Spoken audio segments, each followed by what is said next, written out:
Hello guys, and welcome back to my channel. In this video, this is actually a video I've wanted to post probably since the second week that we left. So in this video, I'm going to run you through the things that we either forgot to pack or would definitely buy if we were redoing this trip. And I'm also going to include the things that we did buy that have been worth their weight in gold that you definitely should take or consider taking if you're planning on doing a trip around Australia. Now, I did just quickly want to say that obviously our departure for this trip wasn't as planned as we would like, and that basically all comes down to the COVID lockdown situation. So if you've watched my other videos, you would have seen how sort of, it didn't feel super rushed, but it made us feel a little bit nervous about not getting into the Northern Territory. So we left Ballarat, we went straight to South Australia. We spent 1 night in South Australia, 2 nights in South Australia, and then we crossed into the Northern Territory border. So it was we were a little bit nervous just because of the COVID situation and things changing super quickly, and if new cases popped up in regional, they'd go back into lockdown, which they did, but by the time they did go into lockdown, we were already in the Northern Territory. So yeah, so some of these things may seem so, like, even the first one is gonna be like, why did you not pack that? But let's just get into it, and I'm gonna tell you the things that we forgot to pack that I would highly recommend you guys packing.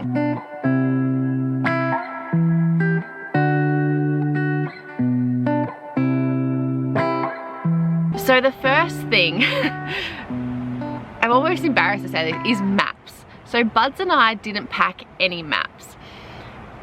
And I mean, it's not the end of the world because obviously phones have come a long way. You've got Google Maps, you've got Wikicamps, like all these different things. But we do wish that we had like a proper map book to take with us. We did stop and get some maps at like a roadhouse. I think that was in, oh, where was that?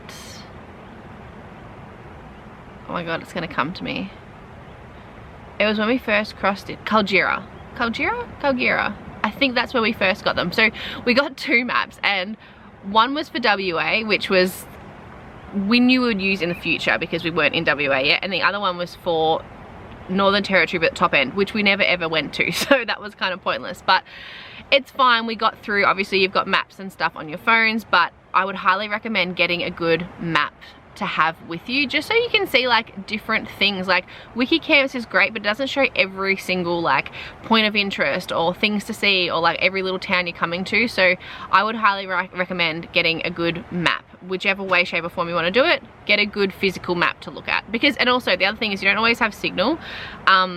And maps, what we found is they don't just contain like the map, like they also contain information about the area, different things. So I would highly recommend getting a good map. The next thing I would have done is pack more of my accessory stuff. So my camera accessories is basically what I'm trying to say. So I don't know why this didn't cross my mind, but I obviously do YouTube and I do social media stuff, and I did not pack a spare camera battery. I still don't have one. I've got a charger which works, but it's kind of slow. What else? I'd also pack a car charger. We ended up buying one of those in Alice Springs, I think. But yeah, I would have just been more organized with something that's really important to me and my like income sources and everything. But yeah, make sure that you've got every accessory that you could possibly need for your products that you take with you. The next one is music. So Buds and I don't know why we didn't do this. Like, I have Spotify, but I don't have the paid version. So when you don't have signal, you don't have music. Buds has iTunes and he pays for it, but he doesn't have a lot of them. He's got a heap of songs on his phone, but they're not downloaded. And when you're driving up the outback, you have no signal for stretches and stretches of kilometers ahead of you. So we literally listened to the same like 6 songs. I'm not even gonna go into the songs. Like, they were like, just make sure you've got enough music. Just make sure you've downloaded music, make sure you've got CDs, whatever you need, just make sure you've got it, because otherwise you'll be listening to the same 6 songs like we did, and by the end of it, I never want to hear those songs again. The next one, again, might be like blatantly obvious, but like hats. We both didn't pack hats. I'm not really a hat wearer. However, when you're by the coast, or it's just hot, like it's like 30+ degrees from like the center of Australia up, and you definitely just get a hat. Make sure you pack a hat. That's all I'm gonna say. Something else we forgot was an extension lead and a power board. I don't know how we forgot this, but when we stay at caravan parks, we will get a powered site just so we can charge everything. The power board's handy because I've got a heap of different things to charge, plus we've got our phones, and the extension cord you definitely need because the power base where you're like cooking into, it can be a couple of meters away from your car, and we also like to connect it up to the rooftop tent when we're sleeping at night so we can charge our phones. Extension cord, power board, add it to your list. Now this next one I actually did pack some, but it was nowhere near as good, and that is bug spray. So I get eaten alive by mozzies, and I've known this for a long time, and I bought this, I bought the Bushman's bug spray, but not the super strong one, and I got bitten a lot at the start. However, since buying this second one, I haven't been bitten. I've been bitten once, one little bite. Definitely, if you get bitten by mozzies, maybe try this one because it definitely is working for me. The next thing that we would have liked to have done is to have planned clothes better. So I literally was still packing clothes the morning we left. The morning we left, I was packing my clothes to go on a trip of 16 weeks, which I just think is that's me basically. On any holiday I will pack things super last minute, but this was, yeah, ridiculous. And to be honest, so where we are now, when we were in Broome 3 days ago, we actually sent I think around 7 kilos of clothing back to home because we just don't need it. Like, there's so much stuff that we bought that we just have not worn or haven't even looked at thinking of wearing. So yeah, it is going to be difficult. What we're trying to do is stay up the north of like Western Australia as much as possible because it's still warm up here. It's like 30+ degrees every day, so we're not wearing jeans, jumpers, any of that sort of stuff. I think the first time I wore a jumper was 2 days ago. That's when we got up at 5 o'clock to go and watch the sunrise at Broome. So yeah, have a really good think about the clothing that you're bringing. You don't need 3 jumpers. You just don't. You just need 1 jumper really. Just make sure you don't overpack, because I mean, worst case scenario is you send it back like we did. I think it cost us like $30 something to send back the 7 kilos of clothing, and it's made a massive difference for us. But yeah, just, I mean, you guys, whenever you're leaving, maybe you'll have a lot more time. You probably will. We just didn't have enough time, so we were like, crap, just grabbing things and packing it. It was literally like a mad rush to leave when we left. So yeah, clothing is a big one. Something else that I would have loved to have been able to do before I left, and this probably won't be applicable to everybody, but I bought a drone and I'd never flown it before. I flew it for the first time yesterday and I was so nervous doing it, and I'm still nervous because there's like people around, but I would love to have had a bit more experience flying the drone. That's one of the things that I've thought about this trip. Something else, if you think you're gonna need new runners, I left Ballarat with runners that were super comfy, but I've had them for like over a year and they've got little holes in them. They're fairly worn. Just go and get new runners. It's just gonna save you, like, I wanted to get new runners probably a week in after leaving, and then by that stage we're in the outback and you're not going to get runners. So I actually only brought some the other day in Broome, and they were relatively the same price as I could get them in Ballarat. But I just recommend, especially if you're going to be doing hikes and you're outdoors a lot, and we wore our runners a lot doing all the walks and different gorge walks and all that different stuff. Like, definitely if you need new runners, get new runners before leaving. I'm currently reading off my phone, so if you see me looking down, that's why. And this list has been compiled over the last 4 weeks of us traveling, and in the first 2 weeks we had on this list that the awning is giving us the shits. So I'll put on the screen a video of the awning, so it hangs off the side of the car. In the first couple of weeks we were staying in a lot of like on the side of the road going up, or staying in caravan parks and different places going up the center of Australia, and it can be really windy, so the awning was giving us the shits. But I think it's probably because we didn't like maybe put it down properly or whatever, whereas now that we're on the beach, the awning is the best thing. Like, it's so good. You've got shelter all day. Highly recommend getting awning. The King's one have an interesting reputation. Like, some people rave about them, some people think they're really flimsy. Ours is not too bad, but I think there could definitely be improvements, and I think if you spend a little bit more money you'd probably get a lot better one. But again, it's something that just hangs off the side of the car and it's fairly affordable. So yeah, the awning, at the start we didn't rave about it. Now I'm so glad that we have the awning. Okay, so now I'm gonna get into the things that we have bought that have been worth their weight in gold and I would recommend to anyone heading off on a trip around Australia. Now, some of these things are A lot of them have been like our bigger purchases or that have been the most expensive, but 100% worth it. The first one is the fridge. So we have a Dometic fridge in the back. It's on this pull out, push down thing that actually came with the car. So all we had to do is we had to just get the fridge part of it, but it has worked seamlessly. No issues at all. I don't know much about the electronic side of things. Buzz runs all of that, but we've had no issues with our fridge. It's been fantastic, and I would highly recommend. I think this fridge was like $1,100. I think, maybe I'll find it and I'll let you know. We bought ours from BCF, but worth every cent. It's kept the food cold. We haven't had any issues with it at all.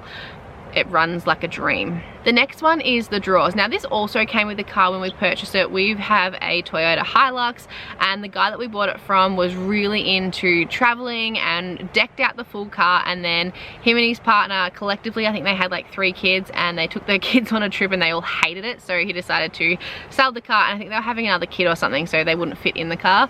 So they sold it, we bought it. Perfect. It had everything. We were originally going to buy a car and then add all of these things to it, but having him already have done this, and he was really into like electronic car electronics. What is that called? I forget what the name is. Anyway, he did all of that, so the car is fully decked out with everything we need. The 2 drawers are amazing. One of them's slightly taller than the other one, and it's perfect for like all of your sauce bottles, all of that, and they're very long, so they go back such a long way. We've got so much stuff in them.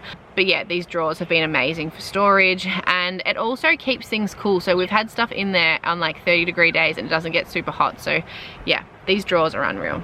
The next one is a very obvious one, and that's the rooftop tent. So the rooftop tent that we have is a Motop rooftop tent. They go for around $3,500, and we did a lot of research. This is probably the one thing that we actually researched before heading off on the trip, and that was rooftop tents. Probably about 2 months before we were leaving, we were like, shit, we're gonna have to get onto this. And due to the pandemic, a lot of places were out of stock, and getting them in, you're on a wait list of up to 6 months. We were initially gonna get a King's one, but there's a lot of mixed reviews about King's, and one of my sisters who's traveled a lot, she had a King's one a while ago, and I think she got it replaced twice because it just kept cracking. So we were like, okay, and then we have some friends, Sam and Shani, who had recently finished a 6-month trip, and they had a Motop, and I remember seeing Shani's video on her Instagram of like how they set it all up, and it just looked so easy and so spacious.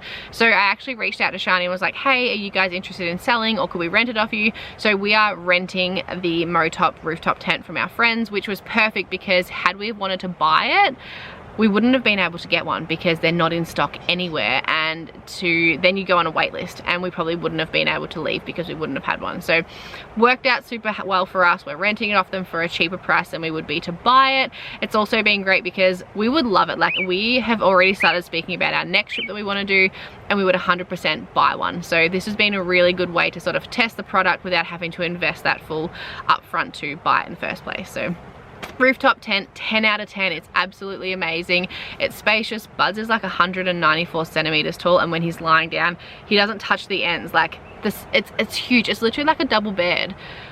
10 times more comfortable than I expected. Sam had put fairy lights in around the roof, which are beautiful at night time. You can pull down all of the windows, so there's 2 on each side, so then you've got flyway and then 1 at the back where your head is, and it's just beautiful, especially on the beach. Like, there's a beautiful breeze coming through. Amazing, absolutely amazing. Another thing that I would highly recommend you purchasing, and I'm sure a lot of people that have traveled Australia would recommend this to you, is Wikicams. I think it's about $8 for the app. It's an app on your phone. It basically shows you all different things, from free camps to caravan parks to where you can get water, to where toilets are, to where showers are, like points of interest. It's definitely pointed out some places that we would never have found. Maybe that's because we don't have maps other than like our phone, like Google Maps, but I would highly recommend downloading Wikicams. It has been amazing. The other one too is a fuel app.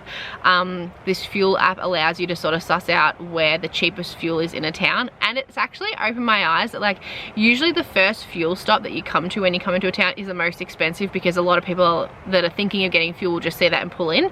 Whereas if you look on this app, you'll be able to see that like 2 kilometers down the road there'll be one that's heaps cheaper. So definitely get this app, even for like everyday life. It's not even just for traveling. I would highly recommend it to anyone. The next thing that's been worth its weight in gold is the Weber. I have never been a real big barbecue person. Like we love a barbecue, but like we don't barbecue that often at home. I don't think I even have a barbecue at home. Anyway, Budsy's mum and dad bought us this Weber and it has been absolutely amazing. It's the Weber Q, I think, the baby one, I think. And it's just the perfect size. It cooks things, like everything just tastes so much better on a barbecue. It's super easy to set up. 100% if you're looking to take a barbecue with you, get a Weber. Every campground we go to, you will see so many people with a Weber, and it's just the quality of them is amazing. We got chatting to this old couple at one of our first nights when we left, and they had a Weber, and they just said that they'd been traveling around Australia for like 20 years, like on and off, like every year they would go on a trip, and they've always had Webers, and they said their customer service is really good. One time something broke and Weber just instantly replaced it for them, like sent them out the parts that they needed. Like, so yeah, 100% get a Weber. We absolutely love ours, and it's something that we're definitely going to use when we're back at home as well. Like it's just the best. The next thing was something that I am taking full credit for. So I forget where we were, but we were at some like camping fishing shop and there was this flooring stuff, and I was like, let's grab that, and Buds didn't think we should buy it. He was like, we're not going to use that. And to be honest, we haven't used it until we arrived here. Currently we're staying at Quandon Point, which is a free campsite right on the beach. It's absolutely stunning, but the sand is like dirty sand. It's like dirt plus sand mixed together, and it's very black. So we put the flooring out and it has made the world of difference. It's so much nicer. It's so good. Like I would highly recommend getting this flooring. It does pack up pretty small, so it doesn't take up a heap of space. It's super light. I highly recommend getting flooring. Basically every caravan that we've seen always has their flooring out, and there's been lots of places where we obviously haven't used it. We've just had it in the car. It's one of those things that was sitting in the car that I was like, probably shouldn't have bought it, we're never going to use it. But now that we've used it, oh my god, it's worth its weight. Even if we just use it here, it's been worth its weight. So yeah, definitely get some of this flooring. Thank you for watching this video. I'm sure there's gonna be more things that I think of throughout the trip, and maybe I'll do an updated one of these. But this is all that I have in my phone at the moment. We are absolutely loving this trip, Sick. It's been so much better than I ever anticipated. I feel super relaxed. We're just staying at some of the coolest places that you just don't realize Australia has. Like I've said on my Instagram before, and if you're not following me on Instagram, definitely check it out and follow me there. I'll add it on the screen. I always thought I would travel Australia when I'm like old and grey, like a grey nomad traveling around, and I'm so glad that we're doing it now, because it's just absolutely amazing. And we've already found spots that we're like, yeah, we'll definitely come back here, places that we'll be like, we're gonna shoot through there. Like yeah, I would highly recommend this to anyone, and you don't have to do it for the length of time that we're doing it for. You could do a lot shorter trip, but it's just amazing. And the fact that where we are right now is a free camp, like you don't have to pay anything, is amazing. It is absolutely amazing. And that's where Wiki Camps, the app that I was speaking about earlier, comes in handy, because it'll show you where free camps are and it'll give you information. And the best part is being able to read reviews. However, on the topic of Wiki Camp reviews, don't always listen to them. When we stopped at, where was that?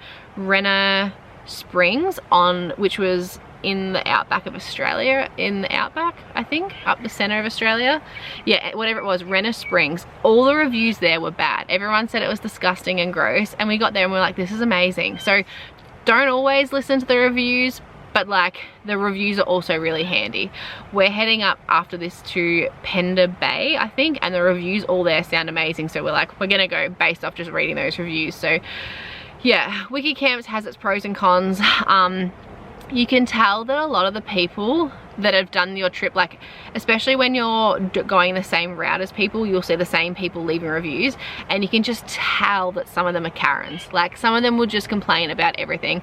I don't know what it is. Like I feel like maybe some older people expect like 5-star like toilets and showers in the outback, and you're just not going to get it, especially too because a lot of the places are understaffed at the moment. There are job advertisements everywhere in the outback and in Broome. Like if you wanted a job in Broome, I reckon you could hand in a resume and you'd have 6 jobs in one day. Like everywhere is hiring, and I think a lot of that is to do with backpackers not being able to come into Australia, so they would usually fill a lot of these roles and there's just no one else around, and it's still very busy. So yeah, that is that. I hope you've enjoyed this video.